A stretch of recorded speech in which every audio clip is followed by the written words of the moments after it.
ஒரு நாள் ஒரு அடர்ந்த காட்டுல ஒரு குரங்கு ரொம்ப பசியில நடந்து வந்துட்டு இருந்திருக்கு.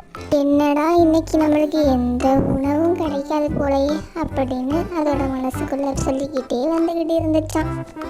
தூரத்துல ஒரு ஏரி இருந்திருக்கு. அந்த ஏரிக்கு அந்த பக்கம் ஒரு வாழை மரம் இருந்துச்சான். குரங்கு ஏரிக்கு அந்த பக்கம் இருக்கிற வாழை மரத்தை பார்த்துட்டு, ஆஹா, இந்த வாழைப்பழங்களை இப்போ நம்ம இருக்க பசிக்கு சாப்பிட்டா நல்லா இருக்குமே, ஆனால் எப்படி போய் நம்ம கொண்டுட்டு வர்றது, ஏரியை தாண்டி எப்படி அங்கே கடந்து போகிறது அப்படின்னு யோசனையில் இருந்திருக்கு. அந்த சமயத்தில் அந்த ஏரியில் வாழ்ந்து வர ஒரு முதலை இந்த குரங்கை பார்த்துட்டு அதோட மனசுக்குள்ளே இந்த குரங்கை நம்மளுக்கு உணவாக்குனா நல்லா இருக்குமே அப்படின்னு அது ஒரு திட்டம் போட்டு இருக்கு. ஆனால் இதை எப்படி நம்ம வலையில் சிக்க வைக்கிறது அப்படின்னு அதை யோசிச்சுட்டே இருந்துச்சான். பிறகு அந்த முதலை மெதுவாக அந்த குரங்கோட பக்கம் வந்துட்டு, குரங்காரே, என்ன செஞ்சுட்டு இருக்கீங்க, எதுவும் உங்களுக்கு உதவி வேணுமா அப்படின்னு ரொம்ப தன்மையாக பேசிட்டு இருந்திருக்கு.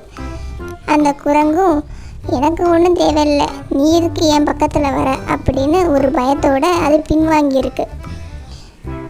ஆனால் முதலை, என்னை பார்த்து நீங்கள் பயப்படாதீங்க, நான் குரங்கெல்லாம் என்னோடய உணவை ஆக்க மாட்டேன் அப்படின்னு அந்த முதலை குரங்கிட்ட சொல்லியிருக்கு. உன்னை நம்பலாமா அப்படின்னு இந்த குரங்கு முதலைகிட்ட கேட்டிருக்கு. உண்மையிலே என்னை நம்புங்க, நான் எல்லாத்தையும் எனக்கு உணவாக்க மாட்டேன் அப்படின்னு நம்ம நண்பர்களாகவே இருக்கலாம் என்று அந்த முதலை குரங்கிட்ட சொல்லியிருக்கு. இந்த குரங்கும் அதை நம்பி இருக்குது. என்னை ஏரிக்கு அந்த பக்கம் கொண்டு வந்து உன்னால் விட முடியுமா, நான் அந்த வாழைப்பழங்களை சாப்பிடணும், நான் ரொம்ப பசியில் இருக்கேன் அப்படின்னு அந்த குரங்கு முதலைக்கிட்ட சொல்லுது. உடனே முதலை, அதனால் என்ன குரங்காரே, நண்பர்களுக்குள்ளே இந்த உதவி கூட செய்ய மாட்டேன்னா, வாங்க நான் உங்களை அழைச்சிட்டு போகிறேன். இருவரும் ஏரியை கடக்க தயாராகிறாங்க. நடு ஏறி போனதும் முதலை தன்னோட வேலையை காட்ட ஆரம்பிக்குது. தன்னோட உடலை மேலும் கீழும் அசைக்குது. குரங்கு உடனே, என்ன ஆச்சு முதலையாரே, ஏன் இப்படி செய்கிறீங்க அப்படின்னு கேட்குது. நீ நல்லா ஏமாந்துட்ட, உன்னை எனக்கு இரையாக்க தான் நான் அந்த திட்டமே போட்டேன். உடனே அந்த குரங்கு முதலைக்கிட்ட, என்ன முதலையாரே, நான் உன்னை நம்பி தானே வந்தேன், நல்ல நண்பர்கள்னு சொல்லிட்டு இப்படி என்னை ஏமாத்திட்டியே அப்படின்னு இந்த குரங்கு முதலைக்கிட்ட சொல்லுது. முதலை உடனே, என்னை நம்பினது உன்னுடைய தப்பு அப்படின்னு இந்த முதலை சொல்லுது. உடனே குரங்கு மனசுக்குள்ளே ஒரு திட்டம் போடுது. குரங்கு முதலைக்கிட்ட சொல்லுது, முதலையாரே, நீ முன்னாடியே சொல்லியிருந்தா நான் ஒரு விஷயம் உங்ககிட்ட சொல்லியிருந்திருப்பேனே, என்னோட உடலில் உள்ள உறுப்புலேயே ருசியான உறுப்பு என்னோடய இதயம்தான், அதை நான் வீட்டிலேயே வச்சுட்டு வந்துட்டேனே, நீ சொல்லியிருந்தா நான் எடுத்துகிட்டு கொடுத்துருப்பேனே அப்படின்னு அந்த முதலைக்கிட்ட சொல்லுது. நான் உன்னைக்கிட்ட சொன்னால் நீ தப்பிச்சிருவேன்னு தான் நான் உன்கிட்ட சொல்லலை அப்படின்னு அந்த முதலை சொல்லுது.